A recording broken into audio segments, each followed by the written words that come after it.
Hello बच्चों, जय हिंद। देखिए आज आपको हम जो ट्रायंगल में जो इम्पॉर्टेंट जो टर्म होता है, सम इम्पॉर्टेंट टर्म, उसके बारे में हम आपको इन्फॉर्मेशन देंगे यहाँ पर।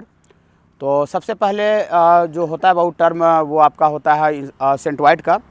सेंट्रॉइड के बारे में हम लोग समझेंगे कि सेंट्रॉइड क्या होता है। उसके बाद हम लोग समझेंगे इन सेंटर क्या होता है, ट्रायंगल का इन सेंटर का पॉइंट क्या होता है, इन सेंटर। उसके बाद फिर एक सेंटर समझेंगे। उसके बाद फिर हम लोग ऑर्थो सेंटर समझेंगे, सरकम सेंटर समझेंगे शॉर्टली, ठीक है। तो सबसे पहले सेंट्रॉइड के बारे में समझते हैं कि जैसे मान लेते हैं कि कोई आपका ट्रायंगल है जिसका वर्टेक्स आपका दिया हुआ रहेगा, तीनों वर्टेक्स। तो हम लोग वर्टेक्स से अपोजिट साइड के मिड पॉइंट को ज्वाइन करेंगे। तो वर्टेक्स से अपोजिट साइड के मिड पॉइंट पर जो ज्वाइन करते हैं और जो लाइन बनता है डेट इज कॉल्ड मीडियन। तो 3 मीडियन होगा और ट्रायंगल का 3 वर्टेक्स है, तो एक मीडियन यहाँ से होगा, एक मीडियन यहाँ से होगा, ये तीनों वर्टेक्स से 3 मीडियन होगा। और तीनों मीडियन जहाँ पर आपका इंटरसेक्ट करेगा वैसी मीडियन का पॉइंट ऑफ इंटरसेक्शन को हम लोग ये सेंट्रॉइड बोलते हैं। और अगर आपका ट्रायंगल का वर्टेक्स दिया हुआ है x1 y1 x2 y2 x3 y3, तो हम लोग सेंट्रॉइड का कोऑर्डिनेट निकाल सकते हैं। तीनों वर्टेक्स का x कोऑर्डिनेट का जोड़ बाई 3 और तीनों वर्टेक्स का y कोऑर्डिनेट का जोड़ बटा 3। तो ये सेंट्रॉइड का कंसेप्ट है बच्चों। इसके बाद फिर हम लोग इन सेंटर के बारे में समझते हैं कि इन सेंटर क्या होता है, ट्रायंगल का इन सेंटर क्या होता है। तो ट्रायंगल एक मान लेते हैं दिया हुआ है, उसका अंदर जो एंगल है एंगल ए बी सी।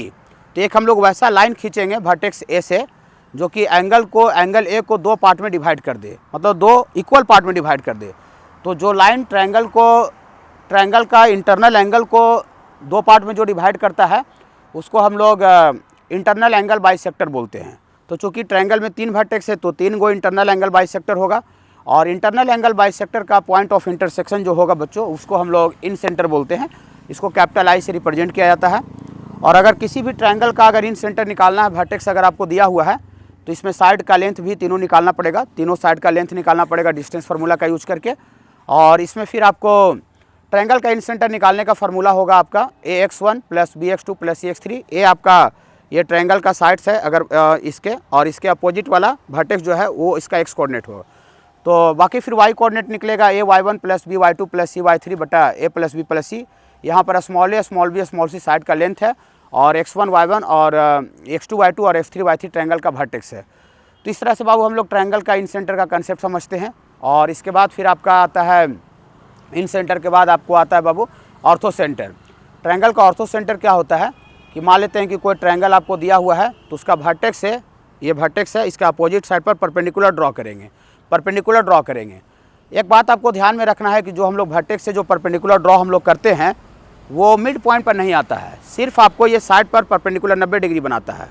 तो जो वर्टेक्स से हम लोग साइड्स पर परपेंडिकुलर ड्रॉ करते हैं उस लाइन को हम लोग अल्टीट्यूड बोलते हैं, अल्टीट्यूड या फिर परपेंडिकुलर बोलते हैं। और 3 गो चूँकि साइड्स है तो 3 गो आपका परपेंडिकुलर अल्टीट्यूड भी होगा। और तीनों अल्टीट्यूड जहाँ पर आपस में कट करेगा वो अल्टीट्यूड का पॉइंट ऑफ इंटरसेक्शन को हम लोग ऑर्थो सेंटर बोलते हैं। इसको हम लोग कैपिटल ए से डिनोट करते हैं। और ऑर्थो सेंटर निकालने का कोई डायरेक्टली फार्मूला नहीं है, ऑर्थो सेंटर निकालने का मेथड है। मेथड क्या है कि इसमें आपका 3 जो अल्टीट्यूड है वो तीनों अल्टीट्यूड में से किसी भी 2 अल्टीट्यूड का आपको इक्वेशन निकालना पड़ेगा। इक्वेशन कैसे निकालेंगे, ये आपका मान लेते हैं कि यहाँ ट्रायंगल है तो बी और सी का कोऑर्डिनेट पता रहेगा। तो ये 2 पॉइंट का कोऑर्डिनेट अगर पता रहता है तो डिफरेंस ऑफ y कोऑर्डिनेट बटा डिफरेंस ऑफ x कोऑर्डिनेट का यूज करके हम लोग स्लोप निकाल देंगे। और 2 लाइन परपेंडिकुलर होता है तो दोनों का स्लोप का प्रोडक्ट -1 होता है।